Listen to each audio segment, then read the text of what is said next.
पाकिस्तानियों के लिए एक बड़ी खबर है, खुशी की खबर है।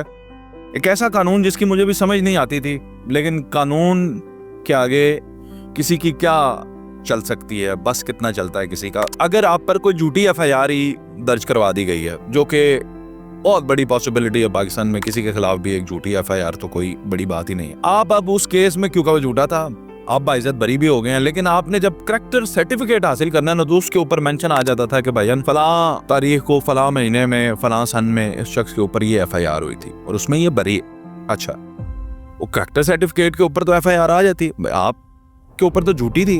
अब ये समझ से बालातर बात थी, लेकिन अब लाहौर हाई कोर्ट का एक अच्छा इकदाम, एक अच्छा फैसला, अवाम दोस्त, अवाम के हक में फैसला कि अब ऐसे केसेस जिसमें एक शख्स जो है वो बरी हो जाता है, वो केस ही खारिज हो जाता है, मुद्दई उस केस को परस्यू ही नहीं करते, मुद्दई खत्म ही कर देते हैं उस केस को, तो आपके खाते में सारी जिंदगी की एफआईआर क्यों है?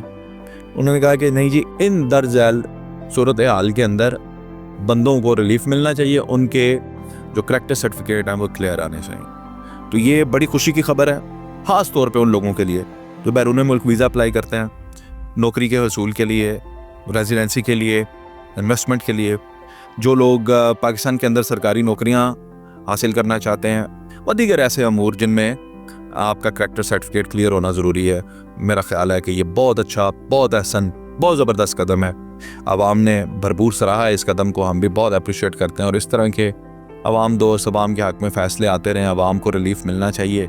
असल में कामयाबी किसी भी हुकूमत की या किसी भी अदारे की कामयाबी है कि आखिरी शख्स, जो गरीब और सादा लोग जिन्हें हम कहते हैं, वो जो बैठे हुए हैं, उनको जब रिलीफ मिलना शुरू होता है ना, तो पता चलता है कि कोई काम कर रहा है। क्योंकि अगर आप अपने दीन इस्लाम का दौर भी उठाएंगे, इब्तदाई दौर भी उठाएंगे, तो वो दौर ये थे कि जब किसी दरिया के किनारे अगर कोई कुत्ता भी भूखा फिर रहा है, तो वक्त के अमीर ने कहा, वक्त के बादशाह ने कहा कि भाई मैं जिम्मेदार हूँ। तो ये है हमारा दीन, और इसी तरह हमें हमारे वतन के अंदर भी इंसाफ चाहिए।